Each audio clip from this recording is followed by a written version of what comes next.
বিয়ে হাওয়া সঙ্গীত থেকে এখন পড়ছি বিয়ে।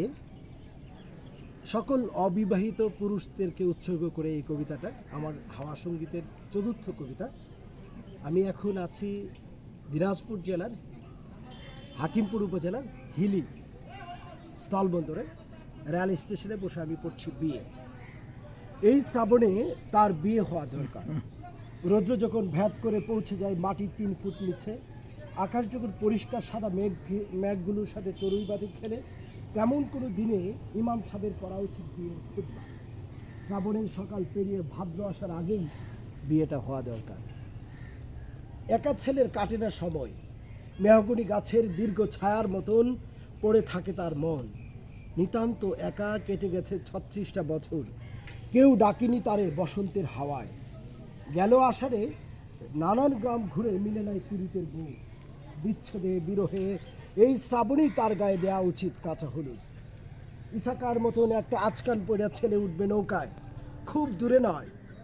বর্ষা শেষ হওয়ার আগেই নদীর বাঁক ঘুরে যে গ্রাম, যেখানে রূপবতী নারীরা ঢেউ তোলে রোজ ঘাটলায়, সেই গ্রামে কান্দা শুকানোর আগেই ফেরানো উচিত বরের ট্রলার। গ্রাম শুদ্ধ মানুষ যখন বসবে পাট তুলতে, পচা পাটের গন্ধে ছেলে যাবে না কাজে।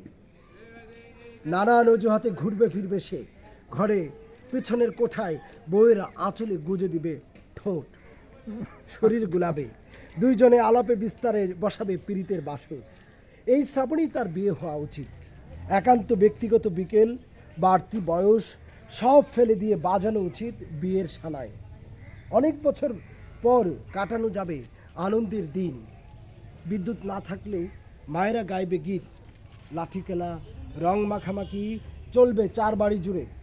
মরিচ গুলিয়ে ঢেলে দেওয়া যাবে ভাবি দুলাদের মাথায়। ভাবিরা মুখ বাঁকা করে যাবে গাং পাড়ে। গোসায় গুই গুই করতে করতে দুলারা যাবে শান্ত পুকুরে। শালা সমুন্দি করবে আমোদ, পাড়াগুলো গ্রামগুলো কানাগোসা করবে সব। কই গো শুনছনি, আইসে একখান বউ বিবিদের ঘরে।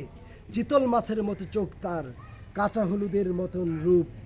দুধের লাহান উতলায় পড়তেছে রূপালী হাসির ঝিলিক। কেমন যেন এক পুটলা চাঁদ বৈশা আছে বিবিদের কোঠায়। এই শ্রাবণেই তার বিয়ে হওয়া দরকার।